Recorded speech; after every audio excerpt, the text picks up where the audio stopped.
Hi folks, my name is Bill Cook. It's March 28th, 2020. Coronavirus still going up. We haven't had a level off. Yesterday, Trump signed the bill for the stimulus package, $2.2 trillion. We'll see what happens there. The topic for today is, what should you as a real estate investor be doing right now? Great quote. The tide with me, the tide against me. Keep on swimming. What should we be doing? We keep on swimming. Some of you don't know the what box story. So years ago, I was trying to do a deal and I'd come up with a structure that was too complicated, and I knew that if I presented the offer, the sellers would say no.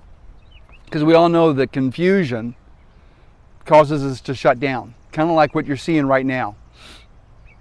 So I called up Pete Fortunato and said, sorry, allergies are going crazy. Beautiful spring day, birds chirping, sun and pollen is everywhere, and just is a killer for me. Anyway, so I went to Pete and said, I need help. So he moved it from 9 moving parts down to about 2 moving parts. I presented the offer, they accepted it, we did the deal. And I wrote a newspaper column that was published around in Georgia for about 13 years. It was a weekly column on real estate investing. And that month, or that week, I wrote a column entitled Pete Fortunato, the greatest outside the box thinker. Because we're all taught how important it is to think outside the box. We've all heard that saying. So when the column ran, I cut it out of the paper, I sent it down to Pete Fortunato, the greatest outside the box thinker. And he sent me back a 2-word email. Want to know what the email said? What box? And boy, that really floored me. That was probably the most important lesson I ever learned as a real estate investor. And when I went down and talked to Pete, basically what he told me was, you have to realize, to reach our full potential as a creative deal structurer, we have to know that there is no box. We're not trying to work outside of some box. You know, because if you do that, then you're always looking at the back of the box, you're dragging the box with you, you'll never reach your full potential. Apologize. You'll never reach your full potential. And we need to realize there can be no box. And if there was ever a time for real estate investors to realize there is no box, this is the time. So here's a couple things that as real estate investors we need to be doing. Number one is get healthy, stay healthy. Get out of places where there's a lot of allergies. Go to Wisconsin right now, it'd be a great idea. But get healthy, go for walks, get yourself healthy. You know, stay away from people, you know, do the air waves and air hugs and all that other kind of stuff. Eat right, get good sleep, don't stay up too late. Get healthy. Take care of your family. You know, make sure they stay healthy. Second thing, get your mind right. It's really easy right now to sit and listen to the news all day long and think that the sky's falling, that we're Chicken Little and the sky's falling. All that's happened is the cheese moved. And if you haven't read the book, Who Moved My Cheese, it's time to read that. It's a book that I go back to on a regular basis. And all it really is saying is, if the cheese was in one place 4 weeks ago, which is what it was, this is what happened. Now it's somewhere else. It's not where it used to be. So if you come out of this thing and keep going back to where the cheese was, you're going to have a problem. So don't go to where the cheese was. Go to where the cheese is going to be. And that's probably the $1 million question. Where's the cheese going to be? And we'll find out soon enough. I know that in 2012 was one time I saw the cheese move. It was April 2012. I was at the foreclosure auction in Bartow County, Georgia, and there were about 3 of us on the courthouse steps at that auction, about 180 properties advertised for foreclosure. A year later, April 2013, I went back to that same auction, and this time there were only maybe about 70 properties advertised for sale. Big difference. And instead of being 3 investors on the steps, there were like 50 some odd. So the cheese had moved, so going to the steps to try to buy properties was a bad idea. So instead we went back to buying houses pre-foreclosure, talking to the people who were in foreclosure before the auction. And then getting your mind right, again, after you realize the cheese has moved and it's going to be somewhere else, next is you got to have a fundamental belief that you're here to help people. You're not here to take advantage. You're not here to say, boy, what can we slay next? And high five everybody when you just take advantage of someone. It doesn't feel good. It won't sit right with you. You won't sleep well at night. And when it's time to sit down and talk to someone face to face, you're going to have a hard time because you can't look them in the eyeball. The best business lesson I ever learned was when I was 19 years old. And my mom gave me a book called See You at the Top by Zig Ziglar. And in it, I read a quote that just changed my entire life. And that quote was, you'll get exactly what you want in life if you just help enough other people get what they want. Changed everything. When I was 35 and became a full-time real estate investor, I changed the quote to fit me, which was, our job as real estate investors is not to buy, sell, or rent houses. Our job is to help people solve their real estate problems. And then when I was 56, I shortened it to go out and find people to help. Go find problems to solve. And the main thing is we have to realize that as real estate investors, it's not about us. It's about them. How can we help? What can we do? I'll say it again. Every day, get up, go out, find people to help, find problems to solve, and you'll do very well. Third thing, what are your long-range goals? Sorry for the snot. What are your long-range goals? Do you have them set up? Do you know what they are? Because right now, you got some downtime, set those goals. So where do you see yourself 10 years from now? Where are you going to be? Next,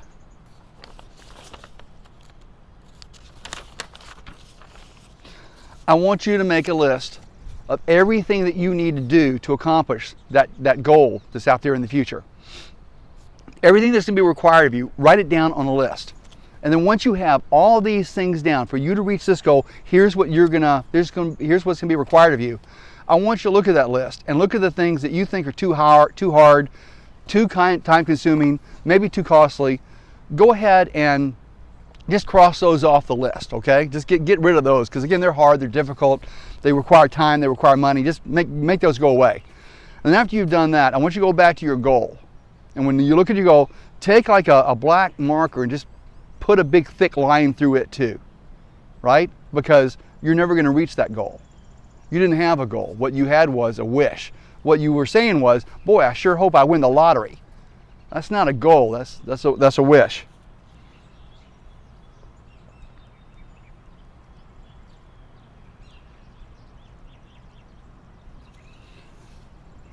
And what you've just done for yourself is you've given your way out. You've given yourself a way to quit.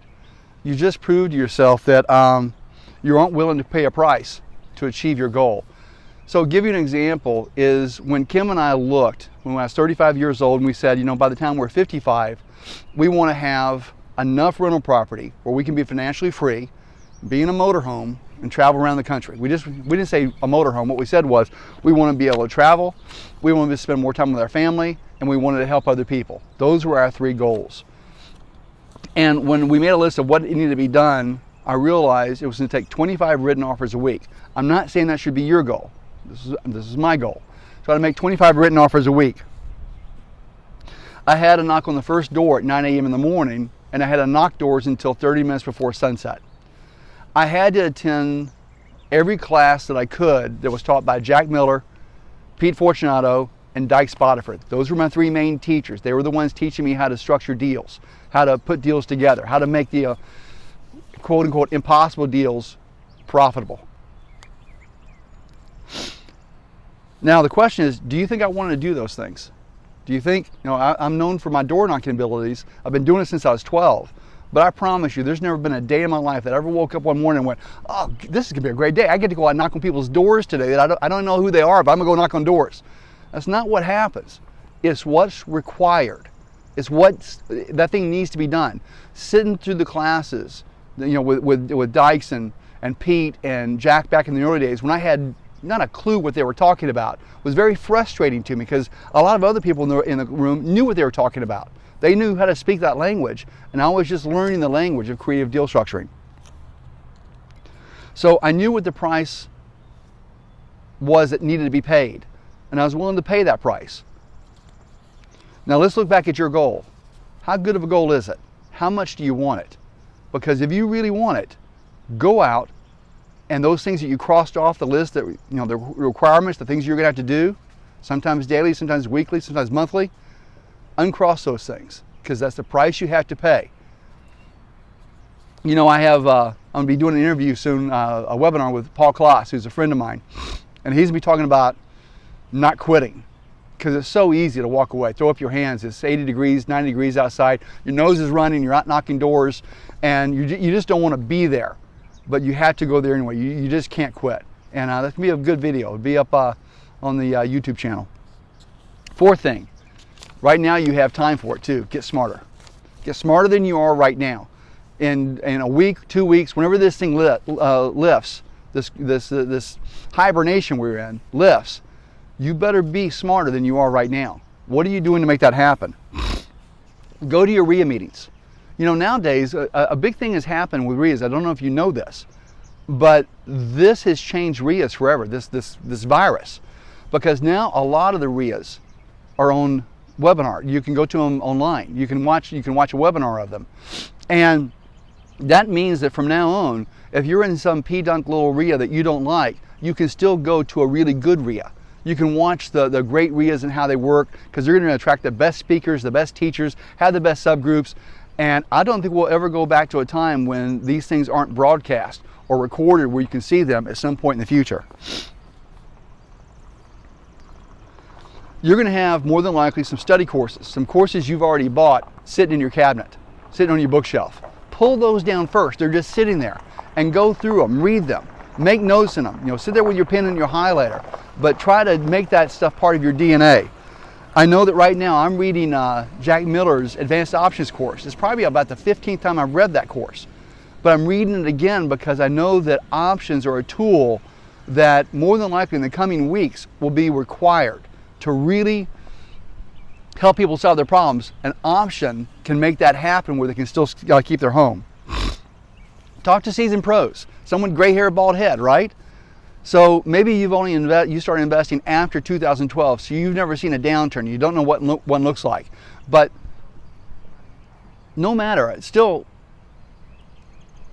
get around these people. They're in your RIA. Find them. And if it's a Zoom or a webinar, and again, guys like me may not know how to do that. Maybe it's just a phone call. But find out what they did right and what they did wrong. So the 3 questions you can ask is, in the last downturn, what did you do right? Second question, what did you do wrong?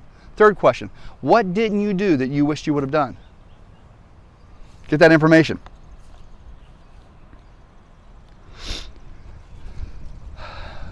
Fill your creative deal structuring toolbox, or if you haven't been out there for a while, hone your tools. Refreshen up. That's why I'm reading the options course. I use options. I haven't not used an option in a deal probably in 15 years. So options are always a part, but I want to make sure that tool is honed sharp, that I know exactly what I'm doing and how it can best be used, and think of new ways it can be used in the current situation. So some of the things you're going to need to know how to use: forbearance agreements and loan modifications. Dyke Spotify is working on a special report that will show you how these things can be done. But right now, people by the droves, by the hundreds, are going to need to be able to use a forbearance agreement or a loan modification when it comes to paying back something they owe, depending on what they owe and the situation and the terms are going to be agreed to. Options, going to be huge. You better know how to use options. If you think lease options is one word, and that's the only thing an option is, not even close. Subject to deals, master leasing. Dave Tilney is the great teacher of master leasing, but you're going to have landlords out there that are watching their tenants not pay, and they don't know what to do, and they're just going to throw their hands up because they don't mind rental property, but they do not like tenants. And that gives the people that have the ability to work with tenants, and they're good at it, they have knowledge of it, to help out landlords and the tenants in those homes. And again, understand, right now we just passed the new law was just passed by our elected politicians, the $2.2 trillion, which is really a $6.2 trillion bailout of America. But what's in it? What can be used? What do businessmen need to know? How about if you're a borrower or a lender, or you own a home, or you're a landlord, or you're a tenant? There's stuff in there, there's provisions in there that we need to understand backwards and forwards. Again, it passed last night. I haven't read it yet, but I know that I better get really good at that and better know more about that new bill and the things that affect our world than anybody else around. You know, learning new techniques takes time. It's not something you're going to take one course and learn. If you go to our website's BillingKimCook.com, and in it there's a button at the top that says About Bill and Kim. And when you press on that button, you'll see our bio. Now, you don't give a damn about our biography, our bio. You don't care. But below that is our timeline. Now, that's very important because it lets you see how many years it took to us to become proficient at deal structuring. So when did we do our first lease? When did we do our first option agreement? When did we get our first owner financing? So you're going to see how many years it took to really master the art of creative deal structuring, and it took more than a decade. It wasn't like a one-week thing, but we started somewhere, and we kept learning and building on top of what we'd already learned. Most of y'all know the rule of 10,000. All that means is to master something, it takes 10,000 hours or 10,000 tries or 10,000 attempts.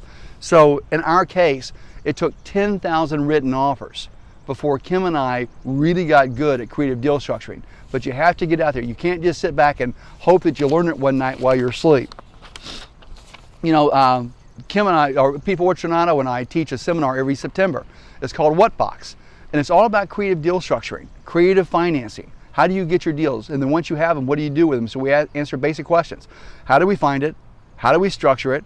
Once we had it, what do we do with it? How do we fund, I think I already said how do we finance it?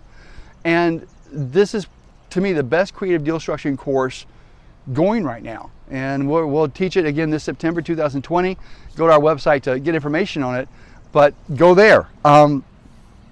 I'm going to be doing an interview, I already told you, with Paul Kloss, talk about not quitting. We'll be putting it up on the the website and on the Facebook page, which is Bill and Kim Cook, and the YouTube channel, which is Bill and Kim Cook. But interesting guy, Paul. But how not to quit.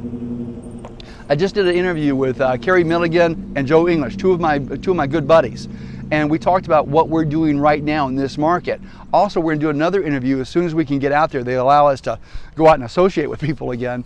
We're going to go, the three of us, because we're the three best door knockers in Georgia, and we're going to go out door knocking for a day. Kim's going to film it, and if you're ever curious, how do you door knock? Because there's not a way to do it. There's a number of ways, and the three of us do it differently, but it'll be a lot of good information coming out. I'll be doing an interview with Dave Peters. Dave Peters kind of specializes in Section 8 housing. He's up in Columbus, Ohio. Good friend of mine. And because he has Section 8 housing, you know what happened to his rents? Nothing. Those checks just keep getting deposited to his account no matter what. And Dave has taken some crap from us in the past, but you know what? He's looking awful smart today. I'll be doing an interview with David Tilney. Again, it's going to be a conversation about what we're doing as landlords. How are we working with our rental properties? How are we working with our tenants right now? Fifth thing, journal. Journal. I've been keeping a journal since I was 19 years old. I am now 60. Now, I got to tell you, the first 10 years of that journaling, if I go back and read it, it makes me sick to my stomach because I can't believe I was ever so young, so stupid, so ignorant. I've wanted to burn those early journals. I haven't, but I've wanted to because I'm always scared that someone's going to see that and go, oh my God, he's an idiot. Shut up, Derek. Shut up, Jeff. Shut up, Joey. Shut up, Pete. Anyway. But journal. Kim and I have been through two downturns. We went through the .com bust, 2000, 2001, and then the Great Recession, 2007 through 2012.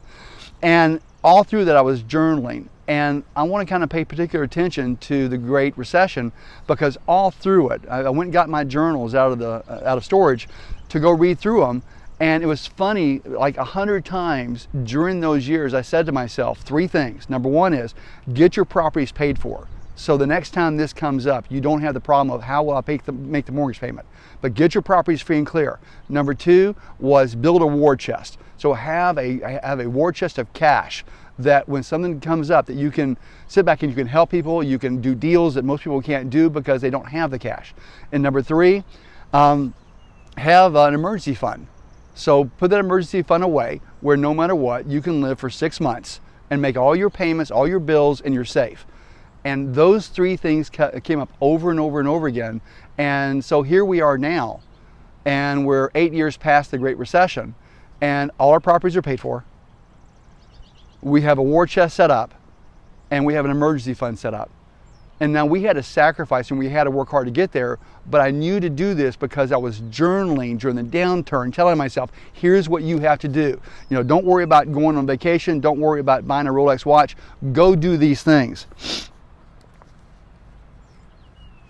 So journal, and during what you're about to go through, what we're going through now, make entries to yourself. Talk to your future self. Talk to yourself 10 years from now and be telling yourself, here's what you better be doing, because we will have another downturn and another and another, and you need to be prepared. So each one's caused by something different. This was a virus. Last one was a banking fiasco and greed from homeowners. One before that was people speculated on tech stock. So there's something that causes it, but the same thing always happens, which is real estate values go down. People aren't buying like they used to. People who are over leveraged, they go under. So it's the same thing over and over again. Sixth thing, get prepared. You know, I have a guy that works on my trees, and one thing about him, I called him up to get a job done. There was a hurricane coming, I think within 2 or 3 days, about to hit Mississippi. And actually it was within 2 days. And he said, Bill, I love to come out and, you know, work on the tree, but you got to wait till I get back from Mississippi.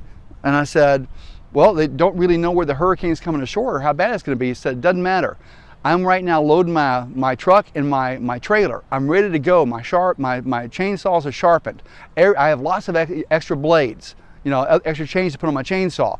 All the tools are ready to go. I've got gas. It's set. So all we have to do is that hurricane is leaving the coast of Mississippi. We'll already be in the car driving down there, and we'll show up just as the weather gets good enough to cut trees, because you got to be ready to go. Well, same thing as a real estate investor.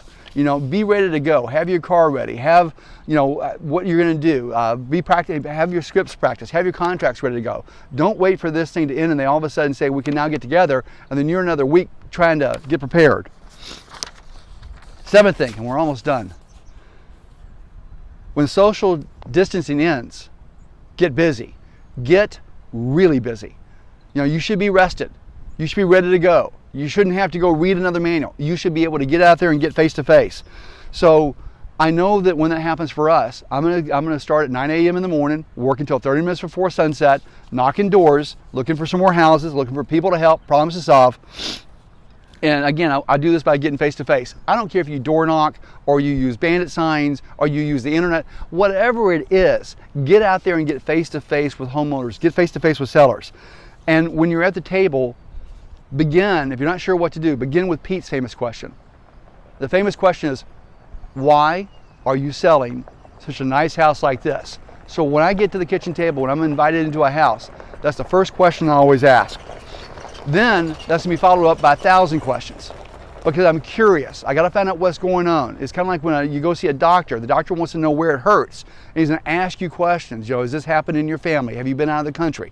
And he's gonna poke, and it's gonna hurt. And you both know it's going to hurt, but it's going to be what he has to do.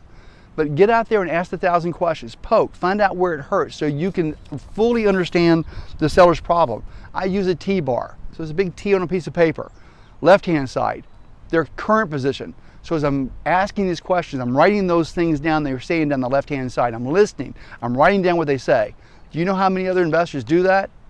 None. I promise you, none of your competition is doing that. All your competition is doing is going on and saying, you want 100,000, you're asking 100,000, I'll give you 60,000 for it. How's that? All cash. All they have is the big damn hammer. They don't care why the person's selling the house. They don't care what they're going through. They don't care if the seller wants to try to keep the house. You know, it's a one-trick pony, and that's not what we're about. It's important to remember that the entire world does not wear a pair of size 8 brown loafers. You know, what we do when we're making offers is we're customizing the shoes. What kind of shoe do they want? Is it a tennis shoe? Is it an evening shoe? Is it a wear to the office shoe? Is it a boot? You're gonna be the woods? And then once you ask the question so you know what they want, then what kind of color, what kind of shoestrings, what kind of tassels, what type of bottom do you want to it? How much of a heel do you want? And this is the same thing we do at the kitchen table. Because again, when you make an offer, it's going to be custom made to that person because of their problems, which are unique to them and what they care about. What they want is fix my problem. They don't care about someone else's problem down the street. Fix their problem. Remember, it's about them, not you. So finally, what should you be doing right now? Tide with me? Tide against me. Keep on swimming. Hope this helps. If you have a question, feel free to give me a call. Phone number 770-815-8727. My name is Bill Cook. Y'all take care. Have a great day. Bye-bye.